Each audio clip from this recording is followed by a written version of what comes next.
हम लोग लगातार 4 दिन से एक ही टॉपिक पर बात कर रहे हैं और वो टॉपिक है झारखंड और भारत की अर्थव्यवस्था का जनांकीय प्रारूप। ठीक, बड़ा विस्तृत टॉपिक है, बहुत सारा टेक्निकल वर्ड भी आएगा और अनगिनत ऑब्जेक्टिव भी है। लेकिन अपनी बात शुरू करने के पहले आप लोग उस पंखा को बंद कर लेते तो ज़्यादा अच्छा होता। सुनिएगा, गर्मी अगर ध्यान से समझिएगा ना तो गर्मी नहीं लगेगा। ठीक है, एकदम बारीकी से चीज़ों को समझिए। हम लोग पिछले क्लास में चर्चा कर लिए थे जनघनत्व पर, लिटरेसी रेट पर, जनसंख्या वृद्धि की दर पर, दशकीय जनसंख्या वृद्धि की दर पर बहुत सारे तथ्यों को हम लोग समझे थे।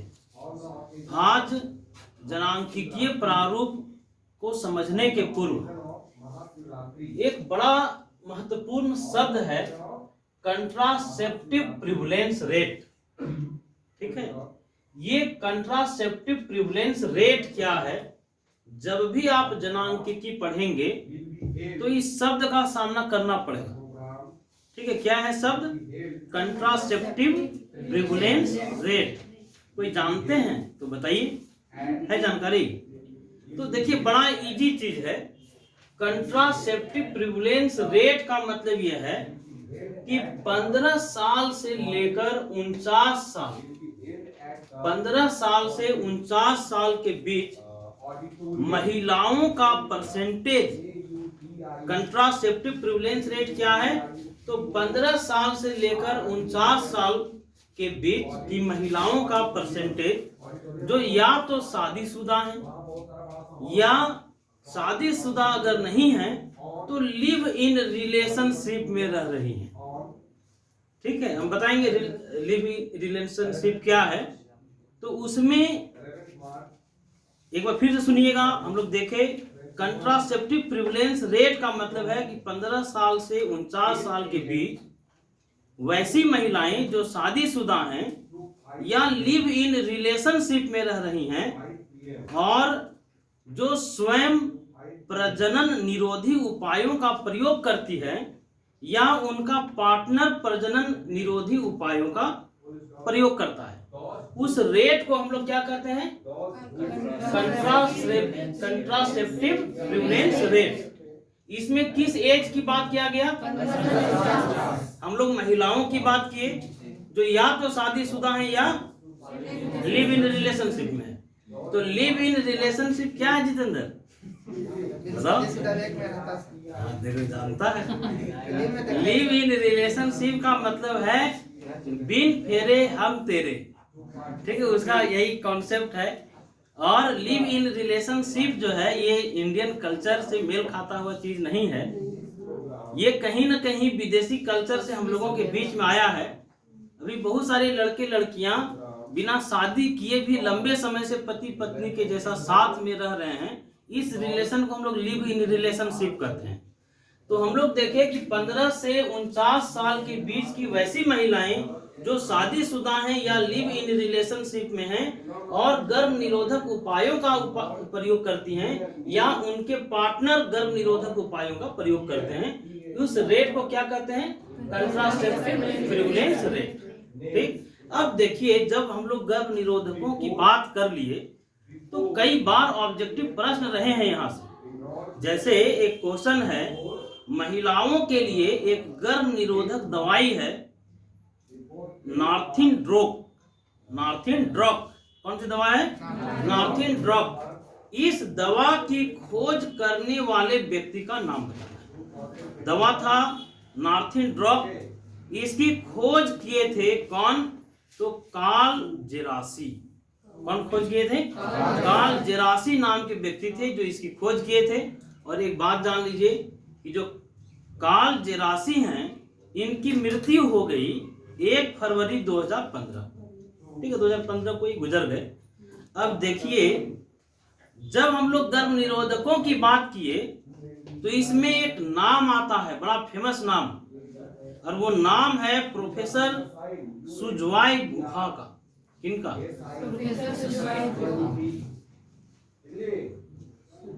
सुजवाय गुहा, ठीक है। सुजवाय गुहा ये खोज किए थे पुरुषों में गर्भ निरोधक, पुरुषों में गर्भ निरोधक की खोज कौन किए थे? सुजवाय गुहा, ठीक है। और इनका खोज ये था, एक ऐसा गर्भ निरोधक खोजे कि जिसका अगर 60 mg पुरुष अगर प्रयोग करें तो 10 साल पुरुषों का जो प्रजनन क्षमता है वो घट जाता है या कम हो जाता है, ठीक है। तो यहाँ से जो ऑब्जेक्टिव बन सकता था, कंट्रासेप्टिव प्रिवलेंस रेट में किस आयु वर्ग के महिलाओं को शामिल किया गया? तो 15 से 49 साल, ठीक। कैसी महिलाओं को? जो गर्भ निरोधक उपायों का प्रयोग कर रही थी या उनके पार्टनर कर रहे थे। फिर हम लोग चर्चा किए कि महिलाओं में गर्भ निरोधक दवा नार्थिन ड्रॉप की खोज कौन किए थे? कार्ल जेरासी। कौन? कार्ल जेरासी।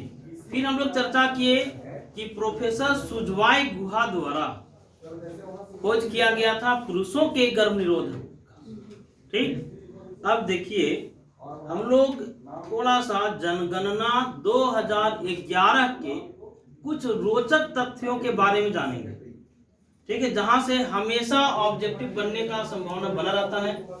कुछ रोचक तथ्य जनगणना 2011 का, ठीक है। क्या क्या है एकदम पॉइंट वाइज सुनिएगा। सबसे पहला रोचक तथ्य तो ये है कि आजादी के बाद कितना बार जनगणना हुआ था जी? तो आजादी के बाद जनगणना हुआ था 7 बार ना। पहला 51, 81, 2001 और 2011, तो 7वीं जनगणना था। हम लोग ये भी देखे थे कि अगर दशकीय वृद्धि दर की बात किया जाए तो सबसे कम दशकीय वृद्धि दर कब था? 13.13। उसके बाद सबसे कम था 2011 में, क्लियर। फिर हम लोग देखे थे 1971 में दशकीय वृद्धि दर सर्वाधिक था ना। अब यहां से सुनिएगा, सबसे रोचक बात क्या क्या है कि 2011 के जनगणना में जो शिशु लिंगानुपात है, आजादी के बाद सबसे कम शिशु लिंगानुपात अगर कोई किसी जनगणना में था तो वह जनगणना 2011 था। सबसे कम शिशु लिंगानुपात, सबसे कम शिशु लिंगानुपात, ठीक है। तो आप लोग बताइए कितना लिंगानुपात था जी? 919। बिल्कुल सही, 919। जो 919 शिशु लिंगानुपात था, ये आजादी के बाद सबसे कम लिंगानुपात कब दर्ज किया गया? यह आश्चर्य की बात नहीं है। सबसे ज्यादा आजादी के बाद अगर लिटरेसी रेट है तो सबसे 73% लिटरेसी रेट था जी कब? 11 में। 73% लिटरेसी रेट रहने के बाद भी हम लोग चर्चा किए कि सबसे कम लिंगानुपात वाला जो जनगणना है, सबसे कम शिशु लिंगानुपात वाला जो जनगणना है वह 2011 का जनगणना है, क्लियर। 2011 के जनगणना में जाति आधारित जनगणना को परमिशन दिया गया। दूसरा बात, पहली बात क्या देखे बताइए? 2011 की जनगणना में सबसे कम शिशु लिंगानुपात था कितना? 919। लिटरेसी रेट कितना था? 73%। अच्छा बताइए, दूसरी बात हम लोग ये देखे कि जाति आधारित जनगणना को परमिशन दिया गया 2011 में, ठीक। देखिए इस देश में पहला सिस्टमैटिक जनगणना 1881 में हुआ था, जानते हैं सारे लोग, लॉर्ड रिपन के समय में। और अंग्रेजों ने इस देश में जब जनगणना का काम शुरू किया, पहला सिस्टमैटिक जनगणना जब अंग्रेज शुरू किए तो अंग्रेज भारत के कास्ट सिस्टम को समझना चाहते थे, भारत के जातिगत व्यवस्था को समझना चाहते थे अंग्रेज। इसलिए 1881 ईस्वी में ये जातिगत जनगणना को शुरू किए। कौन? लॉर्ड रिपन के टाइम में, अंग्रेजों के समय में पहली बार जातिगत जनगणना हुई 1881 में। और जातिगत जनगणना की अगर बात किया जाए तो 1931 ईस्वी तक लगातार जातिगत जनगणना होता रहा। कब तक जी? 1881 में जातिगत जनगणना शुरू हुआ था, जो 1931 ईस्वी तक लगातार जातिगत जनगणना किया जाता रहा। ठीक, लेकिन 1931 के बाद जब 1941 में जनगणना हुआ तो जातिगत जनगणना को महत्वहीन बता दिया गया और जातिगत जनगणना का काम बंद हो गया। लेकिन आजादी के इतने सालों के बाद 2011 में जातिगत जनगणना फिर से शुरू करने की बात की गई। बोलिए, दोनों बात याद हो गया? 2011 की जनगणना सबसे कम शिशु लिंगानुपात के लिए जाना गया। दूसरा बात बताइए, 1881 से 1931 तक जातिगत जनगणना हुआ, लेकिन 1931 में के बाद जातिगत जनगणना बंद कर दिया गया। फिर जातिगत जनगणना कब शुरू हुआ? 2011। क्लियर? तो दोनों रोचक बात आप लोग जान गए। तीसरा बात सुनिएगा, जब पहली बार जनगणना इस देश में हुआ था, तीसरी विशेषता सुनिएगा, जब जनगणना पहली बार हुआ तो उस जनगणना में कुल 14 प्रश्न रखे गए थे। कितने प्रश्न पूछे गए थे? 14 प्रश्न। कब? पहली जनगणना। लेकिन 2011 में जो जनगणना हुआ उसमें टोटल प्रश्न थे 29। ठीक है, जनगणना कर्मी या पर्यवेक्षक जब जनगणना करने के लिए जाता था तो वह 29 प्रश्न पूछता था। कुछ नए प्रश्न बढ़ाए गए थे। क्या प्रश्न बढ़ाए गए थे? जब जनगणना कर्मी लोगों के घर में जाते थे तो जानना चाहते थे कि आपके घर में लैपटॉप है कि नहीं, आपके घर में कंप्यूटर है कि नहीं। यदि लैपटॉप या कंप्यूटर है तो इंटरनेट का कनेक्शन है या नहीं, ये भी सर्वे किया गया था 2011। कुछ नए सवाल बढ़ाए गए। ठीक है, जैसे क्या हम लोग चर्चा किए कि कंप्यूटर है कि नहीं, लैपटॉप है कि नहीं, इंटरनेट का कनेक्शन है कि नहीं, आपके घर में जो खाना बनता है उसमें आप एलपीजी गैस का प्रयोग करते हैं या नहीं। इस तरह के कुछ नए सवाल बढ़ाए गए थे। एक बात और जानिए, 3 विशेषता देख लिए। कितना प्रश्न पहली जनगणना में पूछा गया था? 2011 में कितना प्रश्न पूछा गया? फिर हम लोग चौथी विशेषता देखें कि कुछ नए प्रश्न जोड़े गए। क्या प्रश्न थे जी? लैपटॉप है कि नहीं, कंप्यूटर है कि नहीं, इंटरनेट का कनेक्शन है कि नहीं, आपके घर में गैस चूल्हा है कि नहीं, एलपीजी का कनेक्शन है कि नहीं। ये सारे सवाल बढ़ाए गए। उसके बाद जो जनगणना हुआ उसकी 5वीं विशेषता सुनिएगा, किन्नरों के लिए। किन्नर का मतलब जानते हैं? जानते हैं ना? नहीं जानता है? किन्नर किसको कहेंगे जी? ट्रांसजेंडर जिनको हम लोग कहते हैं। ठीक है, जिनको हम लोग लोकल भाषा में हिजड़ा कह सकते हैं। ठीक है, तो ट्रांसजेंडर के लिए या किन्नरों के लिए बात किया गया कि किन्नरों के लिए थर्ड जेंडर। ठीक, जैसे कोई कॉलम भरते हैं आप लोग स्कूल का, कॉलेज का, तो उसमें देखते होंगे 2 ही कॉलम रहता है। अब 3 कॉलम रहने लगा है। क्या क्या कॉलम रहता है? आप पुरुष हैं कि नहीं, आप पुरुष हैं या महिला हैं, रहता है ना। कोई भी फॉर्म भरते हैं आप, LIC का फॉर्म भरिए, एडमिशन का फॉर्म भरिए, तो उसमें आपसे लिंग संबंधित प्रश्न रहते हैं, स्त्री या पुरुष। लेकिन इसमें किन्नरों को छोड़ दिया जाता था।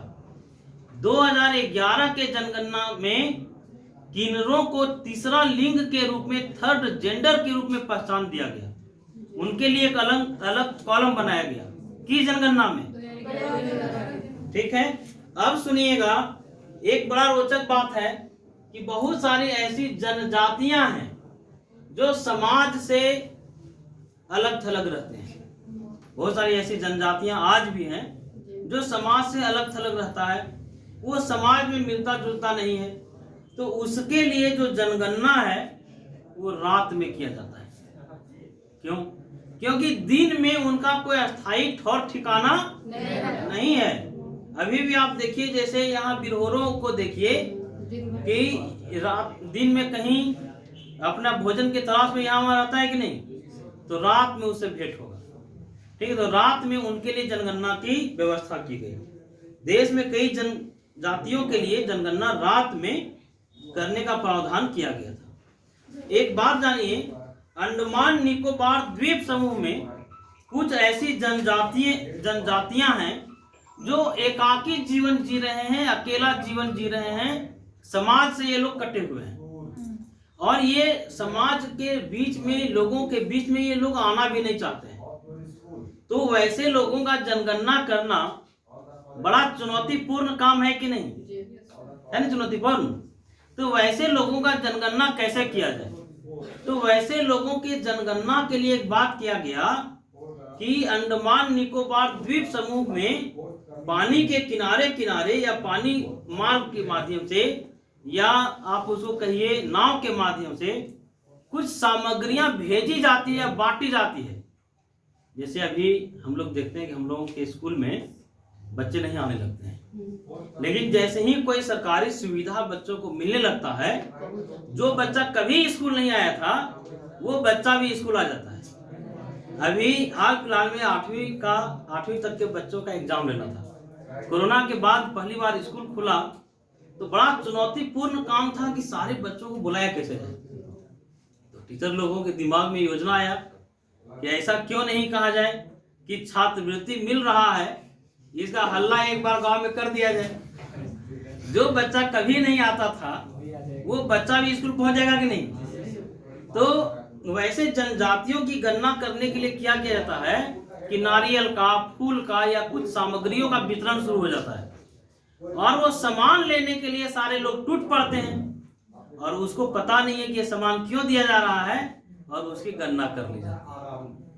ठीक है, अब देखिए हम लोग थोड़ा सा, क्योंकि आज बहुत आप लोगों को गर्मी भी लग रहा होगा, कंट्रासेप्टिव प्रिवलेंस रेट क्या है ये समझ में आया? किस एज को शामिल किया गया था इसमें? 15 साल से महिलाओं को शामिल किया गया था जो शादीशुदा थी या लिव इन रिलेशन में थी।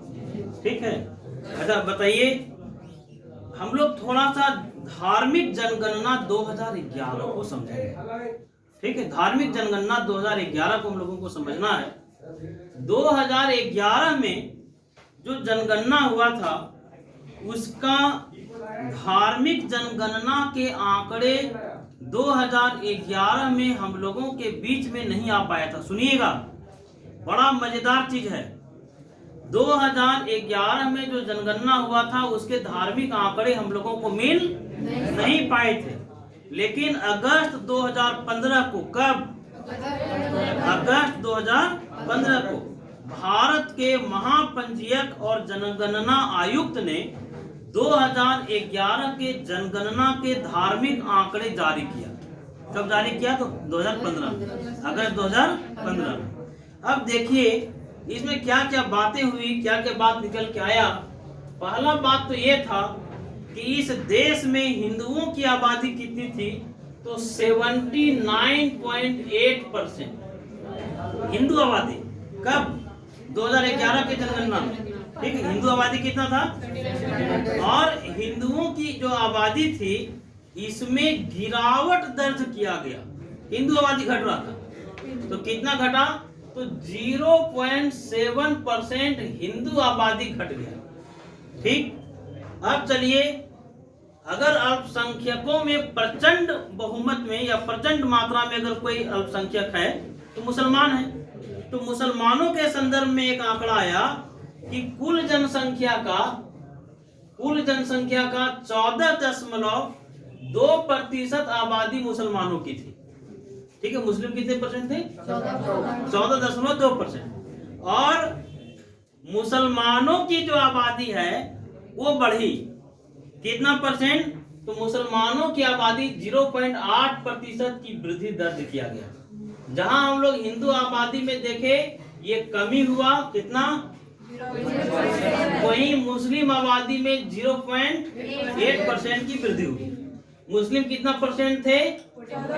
14.2%। अब सुनिएगा, 2001 से 2011 के दौरान, या जो 2001 से 2011 में जनसंख्या वृद्धि की अगर बात होगी, वो 10वीं जनसंख्या वृद्धि दर होगा। 2001 से 2011 के दौरान हिंदुओं का 10वीं वृद्धि दर 16.8% रहा। हिंदुओं का 10वीं वृद्धि दर कितना था? 16.8। लेकिन देश में जनसंख्या का 10वीं वृद्धि दर कितना था जी? तो 17.17%। जानते हैं ना, 10वीं वृद्धि दर जो था देश का वो 17.17% था, और हिंदुओं का जो 10वीं वृद्धि था वो 17.8% था। तो देश के 10वीं वृद्धि दर से हिंदुओं का 10वीं वृद्धि दर कम था कि अधिक था? कम था। लेकिन चलिए अब थोड़ा सा मुसलमानों की बात कर लें। मुसलमानों का जो 10वीं वृद्धि दर था वो 24.6% था। सोचिए, देश का 10वीं वृद्धि दर कितना परसेंट? 17.7% था। मुस्लिम आबादी का 10वीं वृद्धि दर कितना था?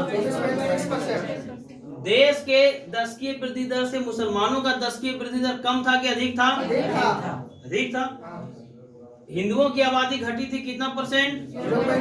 मुसलमानों का आबादी बढ़ा था कितना परसेंट? हिंदुओं का 10वीं वृद्धि दर कितना था? अब देखिए, हम लोग लिंगानुपात को भी धर्मों में बांट के थोड़ा पढ़ लें, ठीक है? हम लोग जब पिछले क्लास में चर्चा कर रहे थे जी, और ये भी चर्चा किए थे कि कोई समाज कितना आधुनिक है, कितना मॉडर्न है, इसको जानने का एक मापदंड लिंगानुपात होना चाहिए। झारखंड के संदर्भ में हम लोग बात किए थे कि झारखंड में सबसे ज्यादा लिंगानुपात अनुसूचित जनजातियों का था, और अनुसूचित जनजातियों के बाद 1003 अनुसूचित 1003 था ना, 1003 होगा सर, ठीक है, देख ही लेते हैं। जनजातियों का कितना था? पश्चिमी सिंहभूम का 1005। जनजातियों का 1003 था, और अनुसूचित जाति में लिंगानुपात 950 था, ठीक है।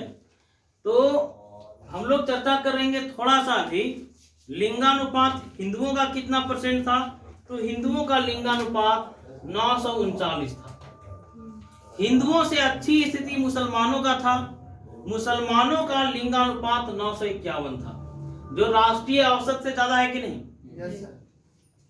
मुसलमानों के बाद अगर इस देश में सबसे ज्यादा लिंगानुपात किसी धर्म में पाया गया तो वह ईसाई थे। ईसाइयों में लिंगानुपात 1023 था। या आप कह सकते हैं कि महिलाओं के पक्ष में था जी। 1023 कहाँ? ईसाइयों में। और सबसे खराब स्थिति 903 सिखों का था। सिखों का लिंगानुपात 903। इसके बाद बौद्धों का लिंगानुपात 965 और जैनियों का लिंगानुपात 954। हम लोग सारे धर्मों का देख लिए। हिंदुओं का जी, मुसलमानों का, ईसाइयों का, सिखों का, ये बौद्धों का, जैनियों का 954।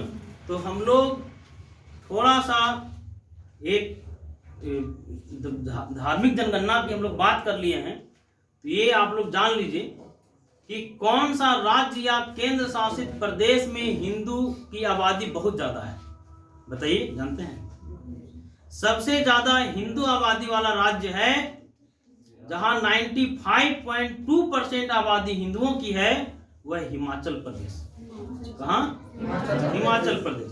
और सबसे कम हिस्सेदारी है मिजोरम में हिंदुओं का।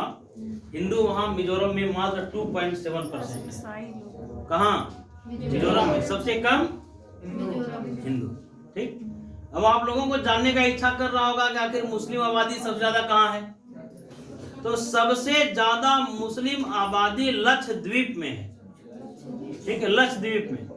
लक्षद्वीप में मुसलमानों की आबादी है 96.6%। ठीक, उसको क्या देता है यार। हम लोग देखे सबसे ज्यादा मुस्लिम आबादी कहाँ है? लक्षद्वीप में, और सबसे कम मुस्लिम आबादी मिजोरम में ही है। तो इसका मतलब मिजोरम में सबसे ज्यादा ईसाई होंगे? नहीं, मिजोरम में मुस्लिम आबादी है 1.4%। अब हमको लगता है कि आप लोगों को बहुत गर्मी भी लग रहा है क्या? तो रहने दिया जाए।